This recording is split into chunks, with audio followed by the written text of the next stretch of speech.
Blake Johnson. I'm the manager of transfer relations, and in my role I work on networking and advocacy and student initiatives and programming and technology pieces and those kind of areas within transfer relations. Great. And my name is Chicory Bechtel, and I'm the manager of articulation. And I primarily work on initiatives to improve transfer articulation processes. And so what we're talking about there is looking at how individual courses transfer to the University of Wyoming, as well as in some cases specific degree certificates or credentials, how those transfer to UW. And so I collaborate not only with colleagues here on campus, but also I work extensively with partners at community colleges to work on these transfer processes.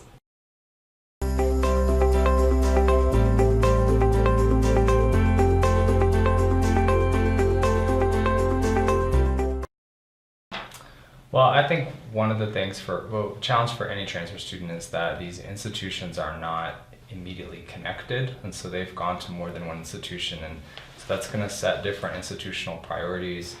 They're going to have talked to different staff, different advisors. They're going to certainly have taken different courses and followed different degree paths, and so that immediately creates a new layer of challenge when they come here, because they have to learn new systems. They have to fit everything they've done before into what they want to do in the future. And so that adds some complexity there. And as advisors and different types of staff, we have to try to understand where these students are coming from and what their experiences have been, and obviously use all of that to try to shape what their future experience will be here. I think the other big piece to this is that we really don't have a traditional onboarding for transfer students aside from an orientation. The orientation is a half a day, it's optional. A portion of our students attend it. But aside from that, they're really on their own for a lot of different services. That certainly every office on campus would be welcoming transfer students in to participate in RSOs or in fraternity sorority life or the different areas where freshmen typically get involved.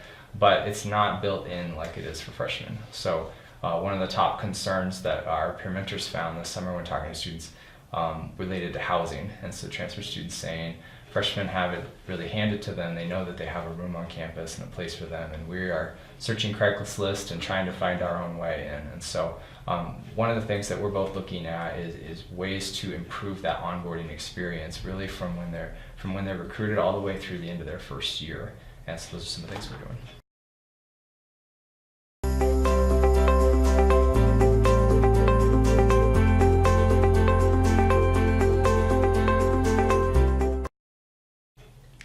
Well, I think you have to start by looking nationally at data, just how popular transferring is. And so 49% of all bachelor's degree recipients will have gone to a community college at some point, and many of those will have earned 60 or more credits along the way.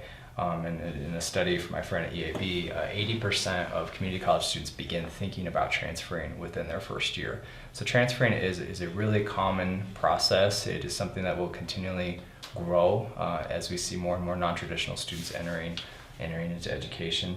But they do encounter some challenges along the way too. And so nationally, students lose about 13 credits when they transfer. And so those are some of the things that we're monitoring. We have more students transferring, there's more complexity, potentially losing some credits along the way. Yeah, and then specifically some information about students, transfer students at UW that we would like advisors to know and to keep in mind is first that transfer students currently make up 45% of our incoming class of students. And so that's a significant population. Colleagues and students are typically surprised by that number because there is a strong misconception that transfer students are in the minority when actually they're close to half the student population incoming.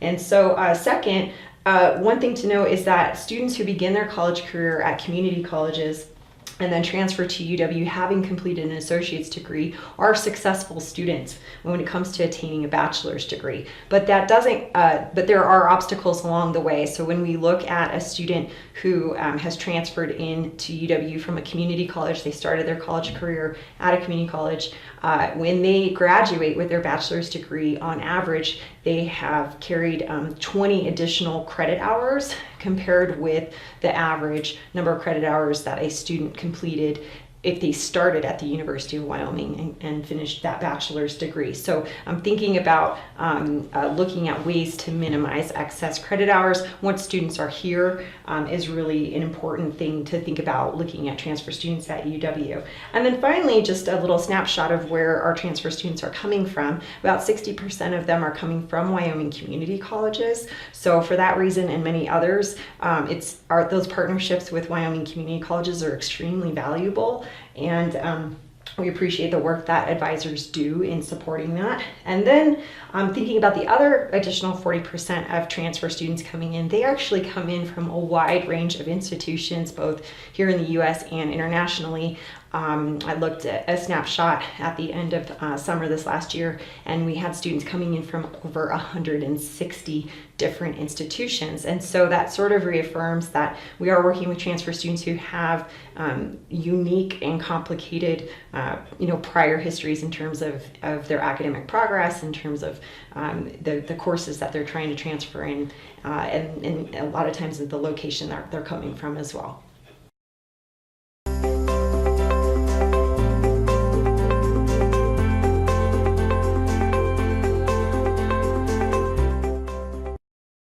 Great.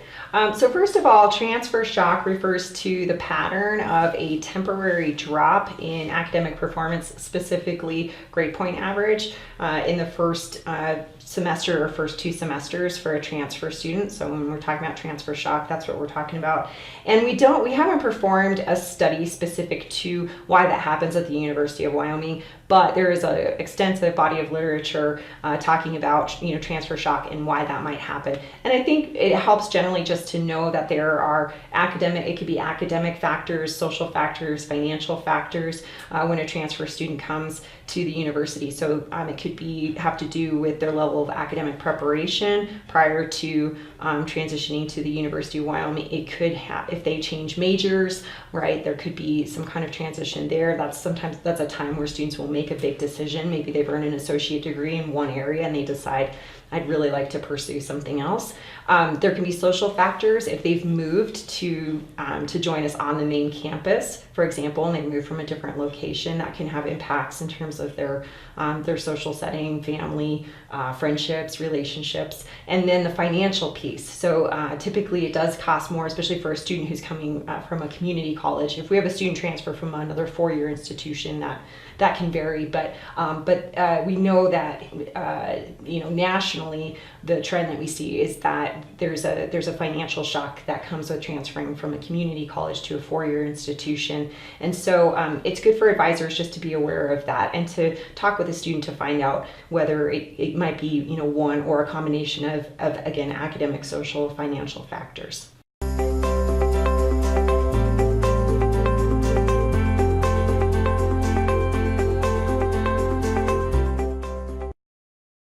Well, I was an advisor at a community college for 6 years on kind of the other end, sending students to the 4-year university. I think for an advisor here who's inheriting a student, I think up front it takes a great deal of patience and humility because you're potentially inheriting a student who's got a lot more complicated history, academic history, and many other things that could go into that as well.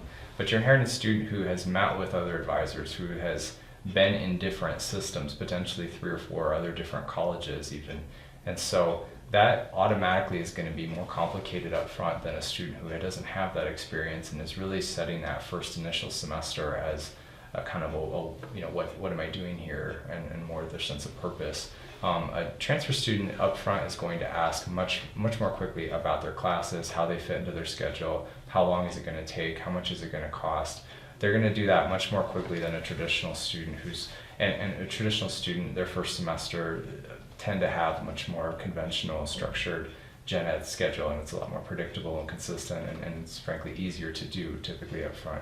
Whereas a transfer student, you have to take more time, you have to take more patience, and the reality is that if they have been told a lot of things along the way, like if they've been told to take certain courses at their other school, and then they come to UW and they find out that those courses are coming in as electives, they're not really relevant to their major, that student is probably going to be unhappy, or is going to become unhappier in a shorter period of time, because they've invested a lot into this and they want a lot out of it, and they want to be able to complete their degree in a reasonable amount of time. And now they're having to filter everything that they've learned and been told and experienced through a new paradigm. And so that, I think, is more challenging potentially up front.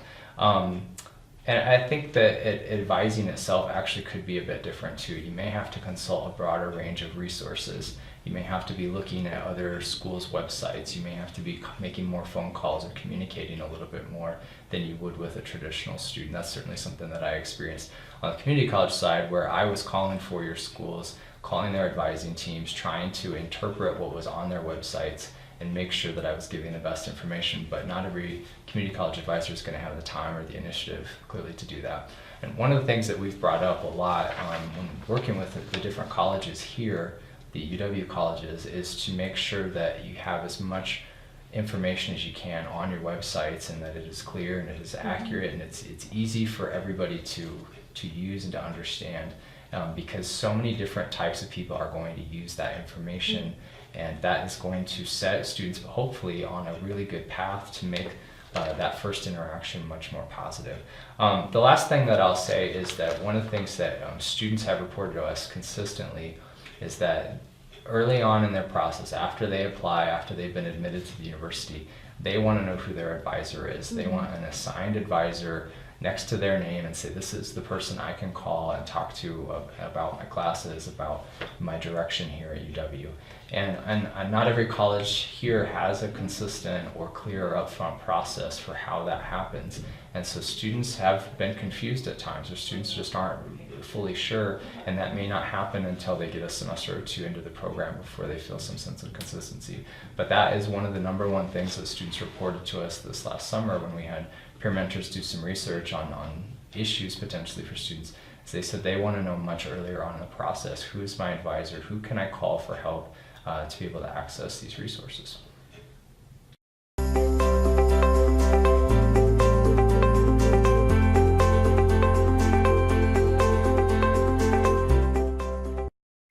Yeah, I think upfront is validating that student's experience, making them feel heard at minimum, and trying to, and sometimes it requires a bit of gymnastics on the part of the advisor to say, I'm inheriting all these courses, what's the best fit from here on out? Is this major that they've selected the best fit for them? Should we be looking at a supplemental program? Are there ways that we can add on some kind of certification or a minor to try to better fit some of these credits that don't fit perfectly into what they intended to do? One of the things also that we do a lot is we actually encourage students to seek out career counseling, even as juniors or even seniors. Because many times they haven't gotten a lot of that at the community college level. They came into their institution thinking, this is the path I want to follow, or this is the outcome that I have in mind. And whether or not that's realistic, whether that's a good fit with what they should be doing. And coming here, and Chukri talked about transfer shock, part of that is really assessing, I've been working on this for 2 or 3 or 4 years, and now I have to really commit to this because I'm getting to my junior, senior level classes that are substantially more specific. And this is not just preparing me to learn, but preparing me to actually go and take a job, and I have to see if this is what I want to do. And so we do a lot of referrals for students to say, maybe this is that time to kind of rethink what you're doing. Is this major that you said you want to do, is that the best fit? But you want to add anything else into that? Sure. When a student expresses disappointment, which is reasonable, when they've completed prior work and it doesn't quite apply at the University of Wyoming in the way that they'd like to, I think, yes, supporting them by saying, I understand your disappointment. It's reasonable that this might be disappointing, right? You've worked very hard to get to the point that you're at. I'm here to support you with moving forward as strategically as possible and doing what we can do once you're here. The other piece that I think is really important when a student is in that space of disappointment or just really challenged about that, it could help actually to be aware of some of those national statistics to say, And by the way, you're not alone. This is why we developed a Transfer Success Center here. This is why we train as advisors to support transfer students, because you're not alone. We know that, students are coming in with, or ending up with excess credit hours because things don't always transfer between, different institutions. And so, unfortunately, that is one of the hurdles, but, you've got it, you've gotten this far, you've made it this far. And so let's keep on working towards how you can be successful once you're here. And it's also that, it's helping students understand the appropriate timeline. We like to say 4-year degree plans, even though many of our students are not going to be 4-year degree plans.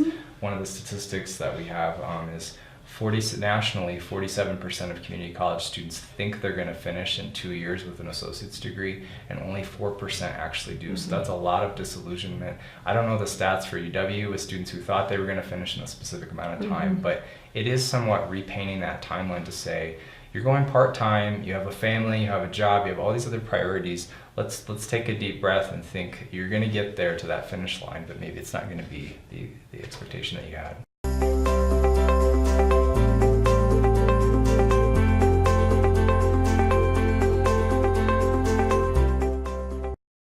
Advisors should work with our office or reach out to us when working with transfer students in a number of different scenarios. So one is if you have questions about or you're looking for transfer-specific support programming. So for example, Blake oversees a peer mentoring program. Our peer mentors are wonderful. They're transfer students here who are a resource for incoming and current transfer students. We have our first year seminar specifically for transfer students who are under 30 credit hours, and other types of programming and support. So that would be one time, or one type of opportunity that you might want to reach out to us for. Definitely reach out if you have questions about articulation. So if a student is struggling with the process of getting an individual course evaluated for equivalency, or if it's sort of complicated, our Office of the Registrar works on a lot of those course level articulation issues, and they work with departments on that. But certainly if a student has sort of a unique situation, I think reaching out in all of these different scenarios, we can be advocates where we need to, and it also helps us to understand what kinds of issues transfer students are facing, because advisors are on the front lines, and so you guys get to hear all of those different varieties of challenges, and so that helps us to find out about that. If you're interested in developing a transfer degree agreement, so a 2+2 degree plan, or some other articulation agreement, absolutely reach out to our office. I'm the sort of main facilitator of that process on behalf of the University of Wyoming. And then another opportunity that's really good to know about is when we have students who transfer in without an associate degree, we can help them with the reverse transfer process. So once they've completed a certain number of credit hours at the University of Wyoming, or a total throughout their college career, if they've completed a minimum at a college that they were at before, we can have the transcripts sent there, and they can be evaluated to see if they're eligible for an associate degree or some other credential. And so basically they get credit for work that they've already done. And so reverse transfer is a great resource to know about and to reach out to us about if you are working with a student who does not have an associate degree yet. Transfer technologies. So we are looking at ways that we can improve and streamline access and support for transfer students. And so if you have questions about certain software or solutions that we're currently using, or ideas about how to streamline the process, please reach out to us for that. And then finally, for again, just advocacy in general and training. So things like this discussion. We are happy to support our colleagues across campus with additional training on how to support transfer students.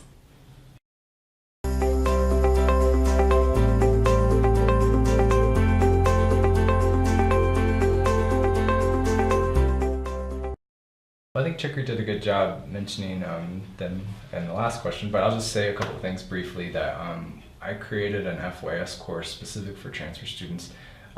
Transfer students who come in with fewer than 30 hours still need it as part of their gen ed curriculum, and they can take any FYS course that's out there.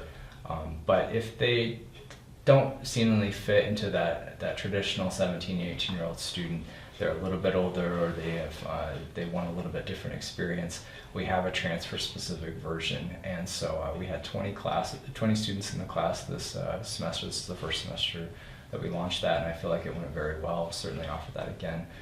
We also have what we call Step 1105, which is for transfer students who are on academic probation. And every fall, it's a rough estimate, but we have about 100 students who come in the fall who end up going on academic probation when they're headed into that spring semester. And so we'll have the peer mentors follow up with those students, but we also have 2 specific classes. They're 2 credit classes, sections for those students to be able to help them with their success strategies, to help them get back on the right path as they're moving forward. We started a peer mentoring program in April earlier this year. These are students who are current transfer students who reach out to incoming students and try to help support their process. Most of what they do is remote through email and phone and chat and social media to try to help students feel a sense of connection as they're coming into the university. And then we do some on-campus programming with them, and they help with orientation and those kinds of things as well. And then, like one thing I mentioned earlier was that we do referrals for career counseling to ACEs. I think that's something that a lot of transfer students may not have gotten at their previous institution, or part of even their coming here might be a rethinking of where their career goals are. And in my FYS class, I had several students indicate that they were interested in meeting with a career counselor. So that's certainly something that we are open to and continue to promote. And the last thing I'll mention is the University Counseling Center, because we have transfer students by their very nature are in transition, and many of them are working or have families or have a little bit more complicated schedules. And so issues of work-life balance are going to be there, fit within a new community, questions of whether this was the right decision to come in, moving from a small town to the large town of Laramie, which many of them feel, or at least from a small campus to a larger campus. And so all of those feelings and emotions are very normal and common. And so we want to be able to resource students as effectively as we can. Can I add one more to that? The TRIO program. So we have students who are connected with TRIO programs at community colleges. And I know that our colleagues there and our colleagues here do the best that they can to connect. But again, in this big transition, I think it's really critical to remind students about the TRIO programs as a resource, especially where we have certain programs that may not have been available at the community college, such as the McNair Scholars Program to prepare students for graduate work if they're interested. And so letting them know about those expanded opportunities that may not have been available at their last college campus.